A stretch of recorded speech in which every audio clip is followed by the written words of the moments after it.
অনেক খাওয়া দাওয়া হলো, ঘোরাঘুরি হলো, পুজো হলো। তো এবার আমার বাগানে একটুখানি চলুন। হ্যাঁ, আগের বছর জানেন তো এই লঙ্কা গাছে লাগাবার কোথাও জায়গা ছিল না, সেই জন্য একদম পুকুরের গাওয়ালে লাগিয়েছি। আর লঙ্কাও এসছে এবারে একদম হাড়ে করে। তো এই লঙ্কাগুলো কেউ তুলতে যায় না, ওই পাশেই পানা পুকুর আছে, একবার যদি টপকে যাই ব্যাস একদম সত্যনাশ হয়ে যাবে। তো সেই জন্যই মা আমাকে স্নান করার আগে বললো লঙ্কাগুলো তুলে দে, ওই জন্য আমি এই সাদা গাছের লঙ্কাগুলো তুললাম। আর মা এদিকে এই যে কুল লঙ্কাগুলো হয়েছিল সেই কুল লঙ্কাগুলোকে তুলছিল।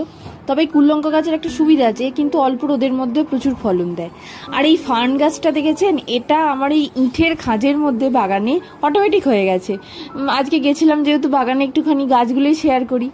আর এই যে এই গাছটা আমি পুরী থেকে এনেছিলাম, হোটেল থেকে একটা ছোট্ট ডাল, দেখুন কি বিরাট আকার ধারণ করেছে। আর এই গাছটা এটা হচ্ছে যে যে মানুষটা দিয়েছিল সে এখন আর আমার সাথে সম্পর্কিত নয়, কিন্তু তার গাছ রয়ে গেছে আর কি।